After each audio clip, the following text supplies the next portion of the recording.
성도님들과 함께 위드 복음이라는 제목으로 말씀 나누기를 원합니다.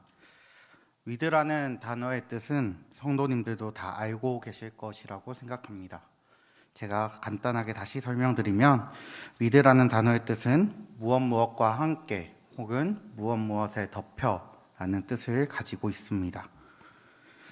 최근 들어서 우리는 이 위드라는 단어를 많이 듣게 될 것입니다. 그것은 다름이 아니라 바로 코로나로 인해서 이 위드라는 단어를 많이 듣게 됩니다. 위드 코로나라는 것은 바로 코로나와 함께 살아가는 것입니다. 사람들은 요즘 이 위드 코로나에 대해서 말하고 있습니다. 이제는 이 코로나가 우리와 함께 살아가는 것, 즉 우리의 일상이 되었다는 것입니다. 이제는 코로나와 함께 살아가게 되었고 이 코로나가 우리가 살아가는 방식이 되었다고 사람들은 말하고 있습니다. 그렇다면 예수님을 믿는 우리들, 크리스찬들은 무엇과 함께 살아가야 할까요? 이 디모데 후서가 쓰여질 당시의 상황을 살펴보겠습니다. 바울이 오늘 복음에 대해서 말하고 있는데요. 이 디모데 후서가 쓰여질 당시의 시대는 AD 60년대경입니다.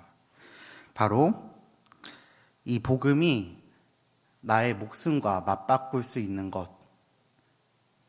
되는 시대였습니다. 로마의 네로 황제가 세계를 평정하던 시대, 그리스도인들이 대대적으로 억압을 받던 시대, 사도 바울이 붙잡혀 있었던 시대, 그리스도를 믿는 모든 사람들이 그들이 붙잡혀가거나 혹은 목숨으로 그 값을 지불해야 되는 시대, 바로 그 시대가 바로 AD 60년경, 바로 이 디모데 후서가 쓰여진 시기였습니다. 그렇기에 복음이라는 그 의미보다는 그 사람들에게 두려움이라는 의미로 조금 더 다가가지 않았을까 생각하게 됩니다. 그렇다면 2021년을 살아가고 있는 우리들에게 복음은 어떤 의미로 다가오고 있을까요? 무엇인가 두려움보다는 복음, 기쁜 소식보다는 2021년 현재 우리에게는 조금은 부끄러운 이름으로 이 복음이 다가오지 않을까 생각이 되어집니다. 저를 돌아보았을 때 저는 그렇게 생각이 되어지더라고요. 무엇인가 조금 교회에 오라는 것을 꺼리게 생각하고 무엇인가 교회에 나오라고 말하는 것이 부끄러워지는 그런 시대에 우리는 그런 복음을 들고 살아가진 않고 있나 생각하게 되었습니다. 바울은 오늘 복음을 두려워하고 있는 자들에게 또 복음을 부끄러워하고 있는 자들에게 8절 말씀에서 복음과 함께 살아가라고 말하고 있습니다.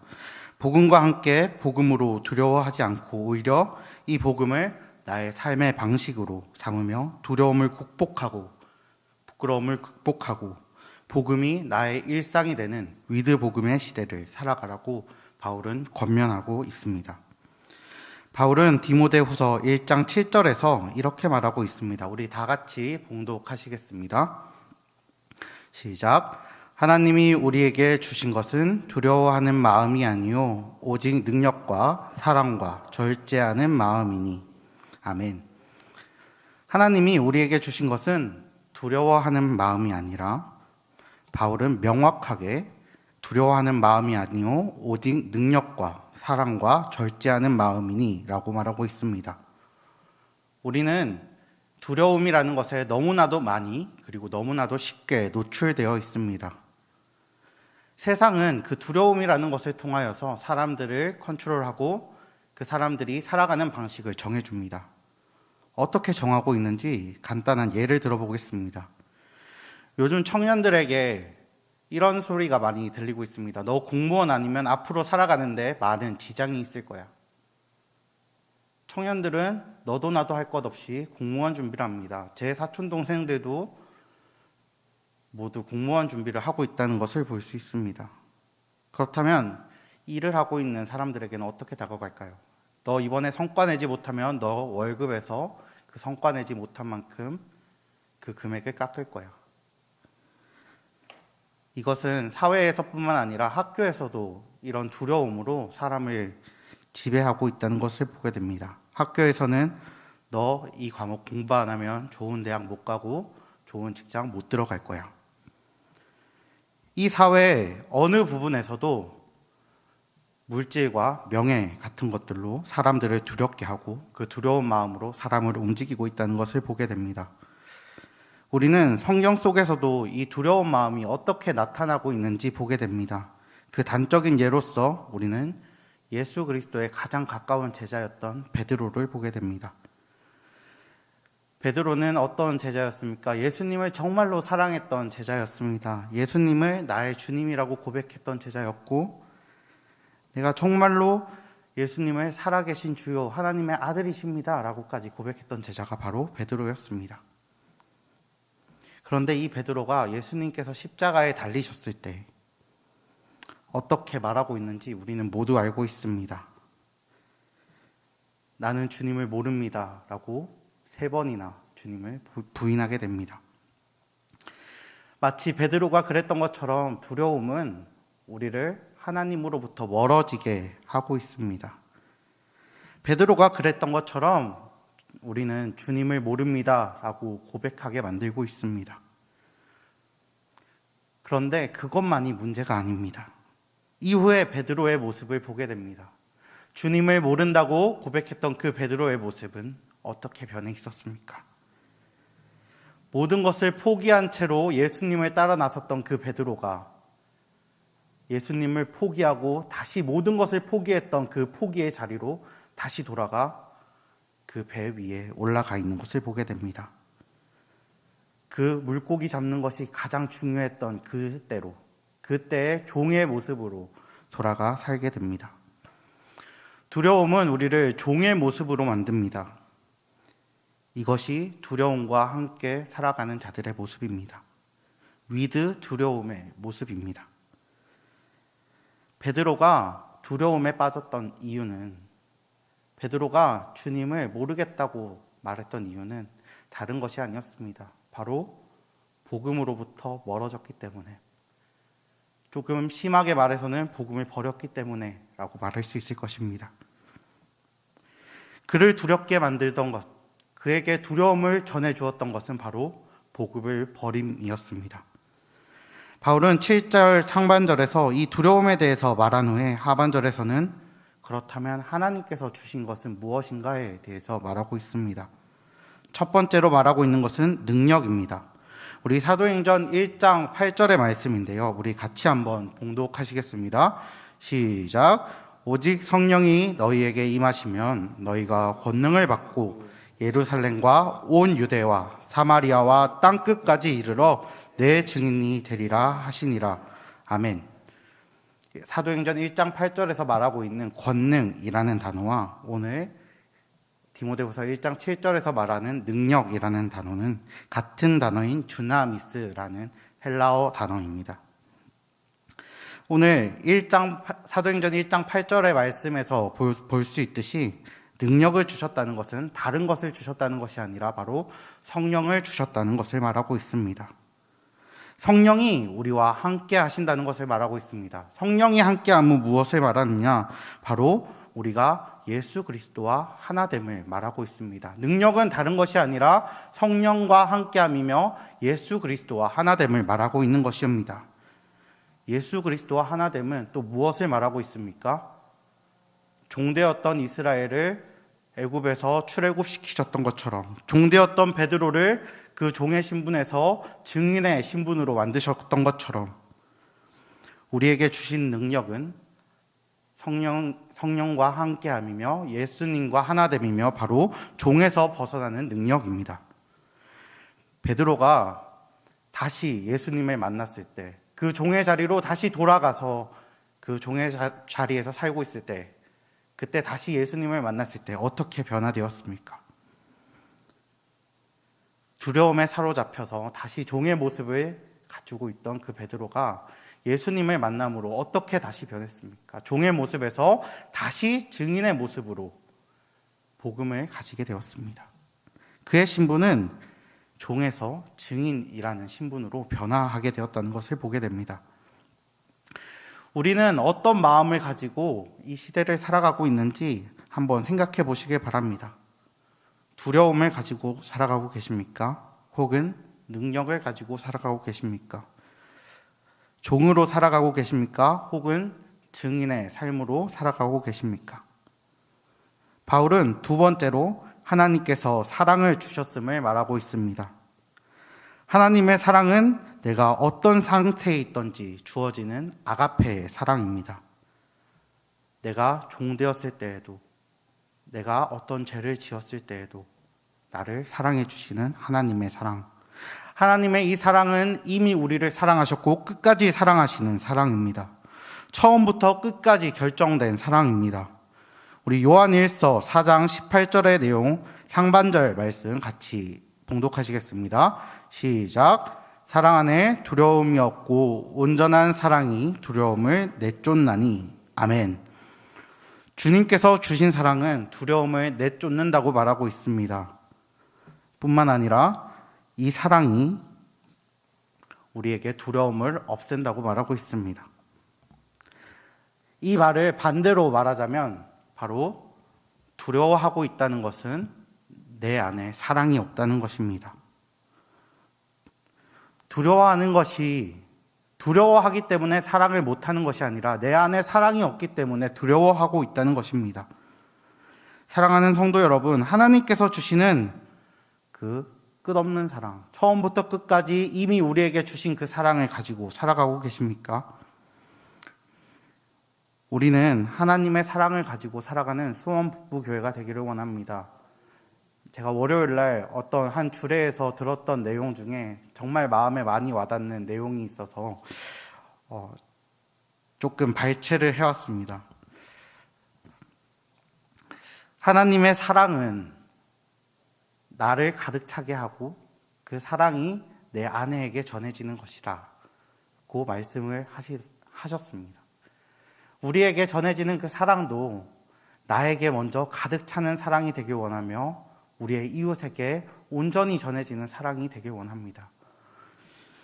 세 번째로 절제하는 마음이라고 바울은 말하고 있습니다. 하나님께서 주시는 것이 첫 번째 말했던 성령의 능력, 그리고 두 번째 말했던 아가페의 사랑, 여기까지는 우리가 너무나도 잘 알고 있는 것들이고 너무나도 쉽게 이해가 되는 것들입니다. 그런데 바울은 세 번째 절제하는 마음이라고 말하고 있습니다. 조금은 어색해 보이기도 하고 이게 하나님과 무슨 상관이 있는가라고 생각을 할 수도 있을 것 같습니다.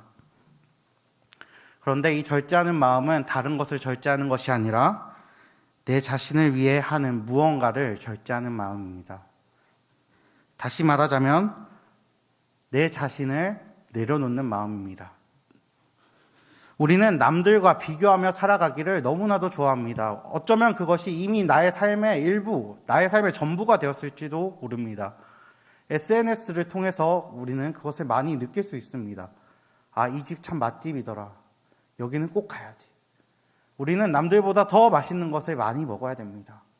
그리고 여기 참 좋더라. 여기 여행지로 정말 추천합니다. 우리는 남들보다 더 좋은 곳에 많이 가야 합니다. 그리고 이 차 정말 좋더라. 이 집 정말 풍경이 너무 좋더라. 우리는 남들보다 좋은 차를 많이 가져야 하고 좋은 곳에 살아야 합니다. 우리는 그런 마음을 가지고 있습니다. 그렇지 못하면 두려워지는 것입니다.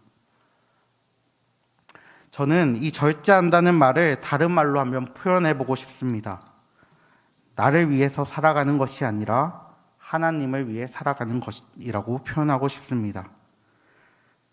다른 말로 표현하자면 하나님께서 주시는 절제의 마음은 내가 더 커지는 것이 아니라 하나님이 나의 마음의 중심이 되심이라는 것을 말씀드리고 싶습니다. 하나님이 중심이 되시는 삶을 살아가는 수원북부교회 성도님들이 되시기를 간절히 소망합니다. 이 마음에 비교하는 두려움에서 벗어나게 하는 것이 바로 하나님께서 주시는 절제하는 마음이라는 것입니다. 하나님은 이렇게 우리에게 능력과 사랑과 절제하는 마음을 가지고 살 수 있도록 이미 우리에게 복음을 주셨습니다.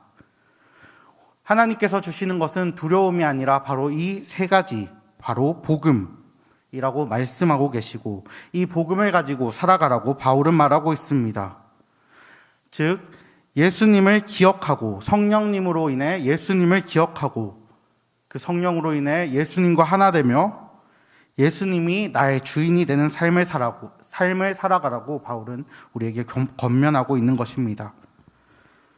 최근 미가서의 말씀을 교회에서 나눈 걸로 알고 있습니다. 그 미가서의 말씀 중에 정말 하나님의 마음을 대변하는 말씀이지 않을까라는 구절이 몇 구절 있었습니다.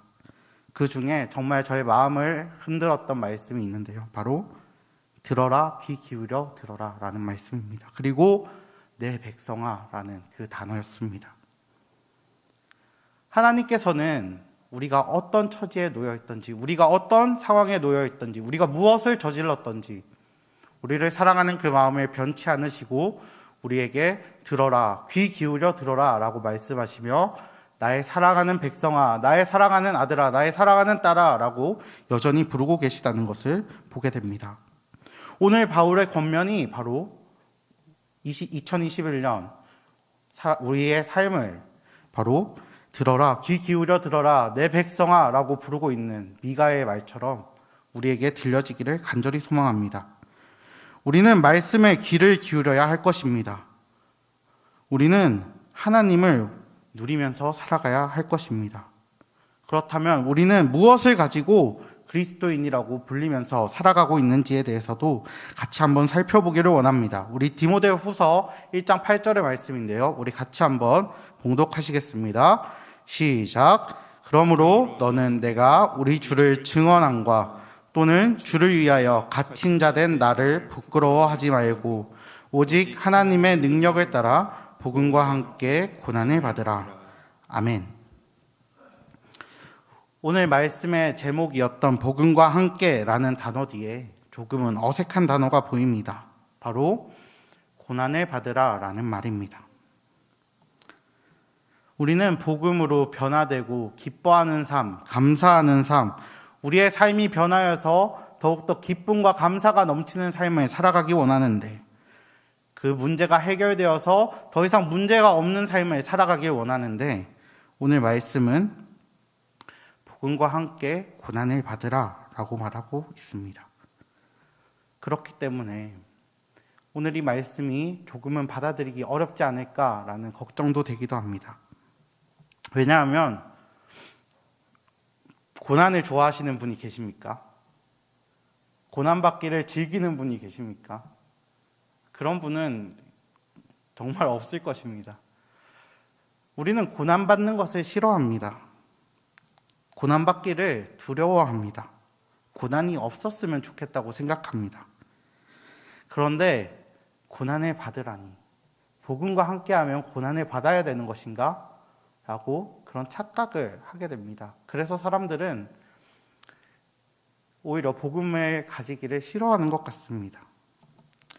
이 세상이 시키는 대로 살아가면, 이 세상에서 흘러가는 대로 살아가면, 지금 이 순간을 누리고 살아가면 나에게는 고난이 없겠지, 이 순간이 최고겠지 라고 생각하며 살아갑니다. 그렇기에 욜로라는 단어가 생겨났고요.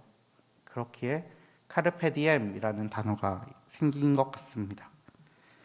지금 이 순간이 가장 중요하지. 지금 이 시기, 이 시대를 즐기면서 살아가는 것이 나에게 있어 가장 큰 행복이지 라고 그들은 생각하는 것 같습니다. 그렇다면 그분들께 질문을 드리고 싶습니다. 그렇게 욜로의 삶을 살아가면, 카르페디엠의 삶을 살아가면 고난이 없습니까? 그렇지 않습니다. 우리는 고난과 함께 살아갑니다. 이미 우리는 매 순간순간마다 고난의 연속 속에서 살아갑니다. 큰 고난이든 작은 고난이든 정말 우리의 마음을 후벼 파는 그런 고난 속에서 살아갑니다. 우리의 일생은 정말 고난의 연속이라고 말해도 과장되지 않을 것입니다. 바울은 이미 고난의 연속을 살아가고 있는 우리에게 이제는 그 고난을 너 혼자 견디고 이제는 너 혼자 그 고난 속에서 살아가는 것이 아니라 이제는 복음과 함께 그 고난을 살아가라고 말하고 있는 것입니다. 이 고난은 복음으로 인하여서 오는 것이 아니라 이미 우리의 일생 가운데 있는 고난입니다. 이 복음이 우리와 함께 그 고난을 겪게 될 때 우리는 이 복음으로 인하여서 이 고난에서 두려움을 가지지 않고 매 순간순간 두려움에 빠지지 않고 종으로 다시 돌아가지 않고 우리는 그 복음을 따라 살아가게 될 것입니다. 하나님은 우리에게 고난이 주는 두려움을 가지기를 원하지 않으십니다. 이제는 복음을 주심으로 그 고난을 이겨내기를 원하고 계십니다. 복음을 버리고 다시 종의 자리에 돌아가기를 원하지 않으시고 이 고난을 복음과 함께 복음의 삶으로 이겨내라고 말씀하고 계십니다. 우리가 고난 가운데 기뻐할 수 있고 우리가 고난 가운데 감사할 수 있는 것은 바로 우리가 복음과 함께하기 때문입니다. 내가 이길 수 없는 고난을 예수 그리스도와 함께함으로 예수 그리스도와 하나됨으로 이제는 그 고난이 나에게 두려움이 되지 않기 때문입니다.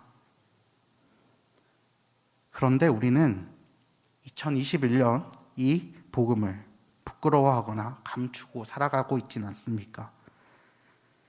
이 복음의 모습을 버려버리고 다시 종의 모습으로 돌아가진 않았습니까? 저는 지난 주일 참 신선한 두 가지의 충격을 받았습니다. 첫 번째 충격은 우리 유성현 목사님의 딸인 여경이에게 받았는데요. 정말 이 코로나의 시기에 누군가를 전도한다는 것은 쉽지 않은 일 같습니다. 물론 저만 그렇게 생각했을 것 같습니다. 어떻게 보면 이 코로나의 시기에 교회에 대해서 말한다는 것, 그것은 조금 부끄러운 일이고 조금 이 세상에서 따돌려지는 일이라고 저는 생각을 했던 것 같습니다. 그런데 여경이가 지난주에 한 친구를 전도해서 현장 예배에 데리고 왔습니다. 여경이의 그 순수한 복음의 믿음, 그 복음을 전하는 모습, 그것을 보면서 저것이 하나님과 예수님과 하나 되는 삶이구나. 정말 저것이 성령님이 우리와 함께하는 삶이구나 라는 것을 보게 되었습니다. 크리스찬인 우리가 가지고 살아가야 할 복음의 모습이구나. 전도하는 것이 부끄러운 것이 아니라 복음을 전하는 것이 부끄러운 것이 아니라 정말 우리가 가지고 살아가야 할 우리가 이 고난과 두려움을 이겨낼 수 있는 그 복음의 모습이구나 라는 것을 생각하게 되었습니다.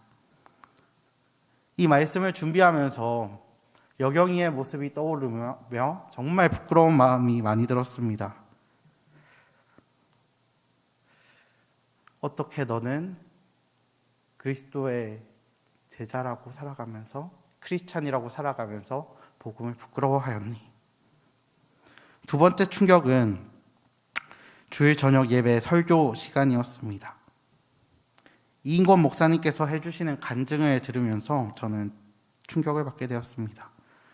왜냐하면 이인권 목사님께서 해주는 그 말씀이 제가 처음 예수님을 믿게 되고 정말 그 복음의 그 능력을 경험하며 내가 이 말씀 전하지 않으면 정말 죽겠구나.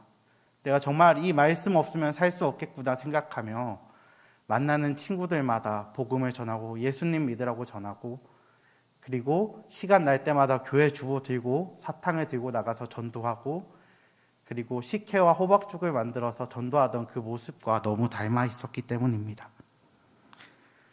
지난 교회는 개척교회였습니다. 그렇기에 이인권 목사님의 그 마음이 너무나도 많이 와닿았습니다.